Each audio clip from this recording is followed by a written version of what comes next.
Hello, Ungoogleable. Welcome to your life. Today is beautiful. Please login. If you run at 20 miles an hour, something's not going to be right. Or 2D text on a display screen now needs to be true 3D. You can't have like occlusion issues of the text going through walls and such. And so those are things we need to think about. Now today, Oculus is doing a very good job of selling the technology as well as some of the other companies. However, one of the reasons why Oculus is so successful is because they're selling the story. They're selling the excitement. They're selling the emotion of what virtual reality can bring us. And that's one of the reasons why they're doing so well. Other companies that have built head-mounted displays and intended to sell. I strongly believe that's one of the reasons why Oculus is so successful. That's sort of how they started. They didn't have 20 years of experience building these virtual reality experiences.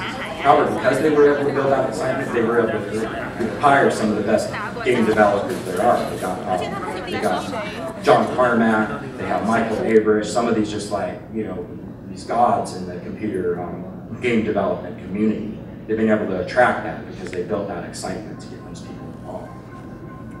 And so, as we continue into the future, we need to be, very careful of that. And me, as a technical programmer, I sometimes forget about that. And so, we just all need to remember that it's the experience we're selling, not the technology we're selling. That will become more and more important as different studios come in and compete in the space.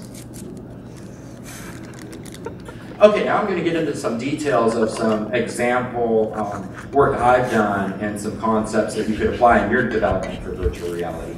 I mentioned earlier that we kind of need to think from the beginning how the interface is different than it is in a traditional game. In a traditional game, you're not tracking your hand, so it makes sense to put up information on the display just maybe down in the corner of the screen, your health bar or whatever it might be. The problem with that is in a wide field of view head-mounted display, if you put it down in the corner of the screen, it's like way down here. It's on the edge of my vision where I don't have high visual acuity. And so that may not be the right space for it. So maybe it needs to be actually in physical space or attached to your body in some way. So when you want to see something, you kind of look down to the side. It's similar that maybe you look at a watch on your hand. And so what I did here, the original Sixth Sense Entertainment with the Razer Hydros. The Razer Hydros are these handheld track controllers that track the orientation and position of the hands. And so you can kind of move around and see your virtual hands move around. They simply had their the mapping of the buttons, the instructions of what the controller does, up in front of you, which was useful, but then it kind of got in the way, and it was a little bit distracting. What happens, if I don't want that there, or figure out how to turn it off and such. So what I did here was just extremely simple. I mean, this literally took 10 minutes to do. So there's nothing complicated about these things, but sometimes well, almost all the time in design, if you can take something complicated and simplify it to its simplest forms, that's where the real power comes, where anyone's able to use that and making something complicated very simple. So all I did was I took those mappings that normally came up in front of your screen, split the image in half, so I had an image of the mappings for the left hand, the right hand, and then I attached them to the hands, and now wherever I move the hands, my hand's here, so it makes sense, okay, if I want to see what the mapping does for this button where my thumb approximately is, then I just label where that thumb approximately is, so I look at my hand, and now I know what that thumb button does. And so that way you can be able to just look down where the interface is instead of this kind of indirect mapping. Again, this is something very simple, and I'm sure it will evolve, in maybe some more complicated interfaces. For example, you could, when you push a button, you could highlight the button in your hand, sort of thing. So these simple concepts of design will be important as we move forward. Not necessarily complicated, just we need to get creative and think outside of traditional user interfaces in game development. Oh, another thing I forgot to mention here that's very important is you can see the user sees some sort of body. Well,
Today was a wonderful day. Please come back tomorrow. Red, blue, green. Mic check 1 2. Congratulations. You reject the good enough. You reject words like symbolism and postmodernism. Obsolescence is not part of your vocabulary. Every night, every day, every step of the way. The diktat of fashion. The agenda of the color wheel. Gone. It takes more than a pretty face to catch your attention. I repeat. It takes more than a pretty face to catch your attention. Good. That is very good. We are source decoded. For you. For the most perfect moisturizer. The most advanced cosmetic lineup. Scientifically proven, scientifically tested. For you. Congratulations. Calibration completed.